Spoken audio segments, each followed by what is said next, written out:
Everyone loves Lego games. I mean, who doesn't? As a kid who grew up in the early 2000s, I can honestly say that Lego games played a large role in my childhood. I remember how excited my brother and I were that Christmas when we got a Wii, because we knew that meant we could finally get in on the action and excitement of Lego games, and oh, did we love it. Hey guys, Fibs Reacts here, and welcome to today's video. Today, I will be ranking all the Lego games that I played as a kid from worst to best.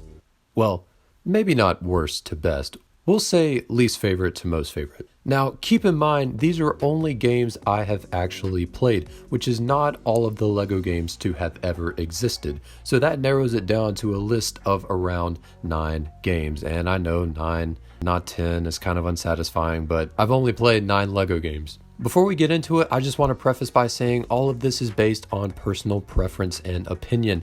Yours may vary, but I would love to hear your thoughts in the comments below. I only ask that you show respect to myself and others. So, without further ado, let's begin. Kicking off the list at number 9, going from least favorite to most favorite, is Lego Marvel's Avengers. Now, I'd like to start out by saying no hate to this game. It is a very solid Lego game. I do, however, feel like it is a bit lacking in content and overall story. Because it was released in 2016 as a sort of way to help promote Avengers Age of Ultron, which is what the game is largely centered around, I do feel like the game felt rushed and really short. I remember when I completed the main story thinking to myself, wait, that's it? And yes, there were other missions within the game based on other Marvel movies, such as Iron Man 3 and Captain America 2. And as a comic fan, I really appreciated how the cutscenes were set up like pages from a comic book. I thought that was a nice touch. However, I feel like they should have waited until Infinity War and Endgame came out and then released a Lego Avengers game. It would have just felt more complete to me. Maybe called it Lego Marvel's Avengers: The Infinity Saga, or something like that. It does, however, have a great open world, very similar to that of its predecessor, Lego Marvel Superheroes, which we will get to later, with some added locations. And the later released Spider-Man Character Pack DLC was a lot of fun as well. And moving on to number 8 on our list, keeping with the Marvel theme, is Lego Marvel Superheroes 1. So one thing I remember about this game when it was first announced was how excited I was, but also how much of a letdown that it would not be released on the Wii, which was the only console I had at the time. Now correct me if I'm wrong, but I think this was the first Lego game to not be made for the Wii console. 'Twas a sad day. Nonetheless, after some time had passed, I sold my Wii and got an Xbox One, which to this day I low-key regret getting rid of my Wii.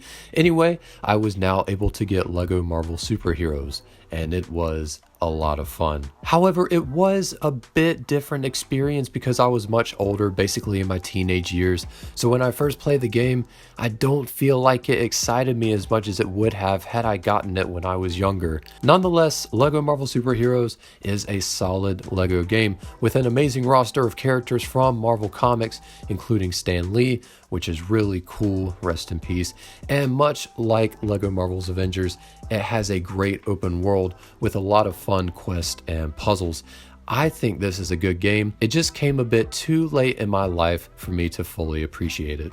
And at number 7, we have Lego Star Wars 3: The Clone Wars. Now, this was a Lego game I was very excited for, especially being a huge fan of the Clone Wars TV show. And I gotta say, it didn't really disappoint. Now, I will say it was a bit different, especially with this being the first Lego Star Wars game since the complete saga came out. But I do think Lego Star Wars 3: The Clone Wars brought a lot of interesting elements to a Lego game. One thing in particular that stands out was the ground combat. This gave us the added feature where you were able to save up enough studs to buy items such as tanks, shield generators, or even torpedoes to assist in winning the battle and completing the mission. Lego Star Wars 3 also gave us the ability to throw your lightsaber, which was another fun element to this game. I also liked how you could slice through walls. And the game itself covers the ending of Episode 2, Attack of the Clones, all the way to roughly the start of Season 3 of the Clone Wars TV show. All in all, if you are a Star Wars fan, in particular of the Clone Wars, you would find this game most enjoyable. And coming in at number 6, we have Lego Batman 2 DC Superheroes. And I'm sure a lot of you know, especially you Lego game enthusiasts, that this is the first Lego game to introduce the playable open world. And it was the first Lego game to use voice lines instead of traditional mumble dialogue. Lego Batman 2 is a solid Lego game and Batman game, and really made a lot of important strides for the future of Lego games. I'm sure, much like myself, you enjoyed speeding through the open world of Gotham City in the Batmobile, or flying through the skies as Superman or Green Lantern, or running through the streets as the Flash. The main story was pretty solid as well. I liked the dynamic between the Joker and Lex Luthor, as well as Batman and Superman. At first, I was a bit skeptical of the voice lines as opposed to the mumbles, because I feel like the mumbles is what made the Lego games unique. However, I think it grew on me the more I played the game. And fighting its way to number 5, we have Lego Lord of the Rings. Now, let me just say, I didn't really know what to expect with this game. I remember just looking around for new games in GameStop one day and came across Lego Lord of the Rings and was like, I think I'll give it a try. And I was pleasantly surprised. Now, going in, having not seen all the movies or read any of the books, I couldn't really argue with how accurate the storyline was to the source material. However, I had a blast playing this game, or should I say, we had a blast playing this game. I remember my brother and I poured hours into this game, roaming all over Middle-earth, looking for quests and unlocking new items. And that's something else about this game that really blew me away, was the open world. This open world is massive and amazing. It truly felt like an adventure, and I was very grateful I had had the opportunity to play it. And sailing its way to the number 4 spot is, of course, Lego Pirates of the Caribbean. This was another Lego game that really surprised me with just how good it was. Now, contrary to Lord of the Rings, I had seen all of the Pirates films prior to playing this game, and that just made it all the more enjoyable. They kept true to the storylines of the movies very well, yet with the usual added comedy of Lego. I loved how they very accurately portrayed all the mannerisms of Johnny Depp as Jack Sparrow.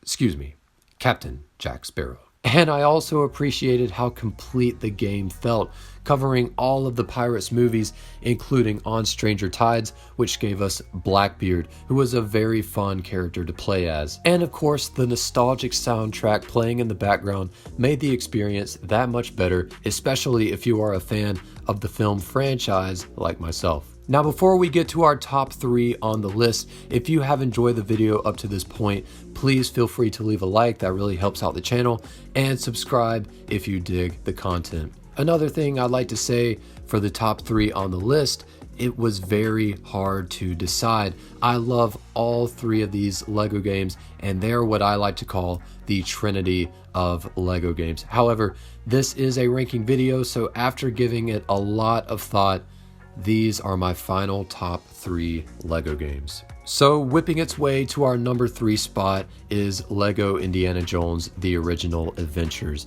This was one of the first Lego games my brother and I ever owned, and we absolutely loved it. It was so much fun.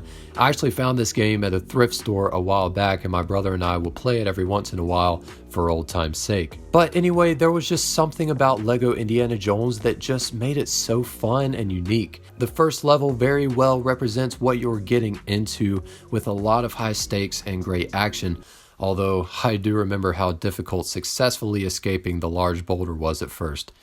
Definitely took a few tries. But yeah, Indiana Jones, a great, solid Lego game, taking you through the first 3 indie films, because we don't really care for that 4th one, do we? Machine guns, bar fights, car chases, everything you could ever want in a Lego Indiana Jones video game. And grappling its way to number 2 is Lego Batman, the video game. Oh my gosh, was this game a blast. The levels were superb, the nostalgic soundtrack based on the Tim Burton Batman films, the different suits with unique abilities for both Batman and Robin, starting fights in Arkham Asylum. Oh man, that was something my brother and I always did. Go in Arkham, punch one guy, and all hell breaks loose. So much fun. And yeah, it didn't have the open world like Lego Batman 2, but honestly, I consider it better because this game is what helped pave the way for what the future of LEGO games would look like. I feel like it was just as good or even better despite not having characters such as Superman or the Flash. I would love to revisit this game one day just to be reminded of how good it is. And I was always player 2, so maybe my brother could be the sidekick for a change this time around. We'll see. And finally, at our number 1 spot, my favorite LEGO game ever is what all of you could probably guess by now: LEGO Star Wars: The Complete Saga.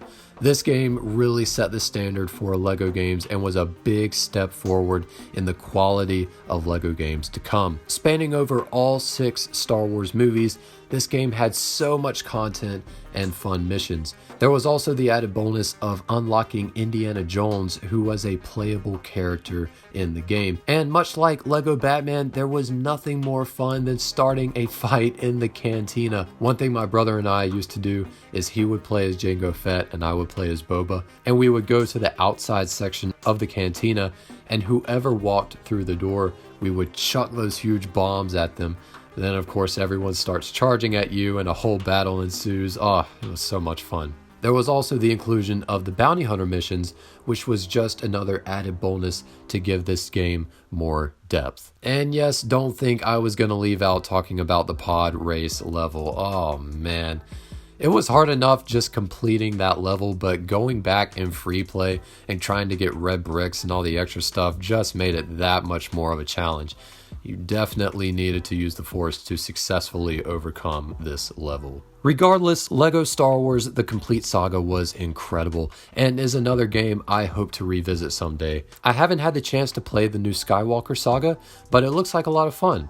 If any of you have ever played it, please leave your thoughts about it in the comments below. And there you have it. That is my top 9 list of LEGO games ranked from least to most favorite. I hope you all enjoyed.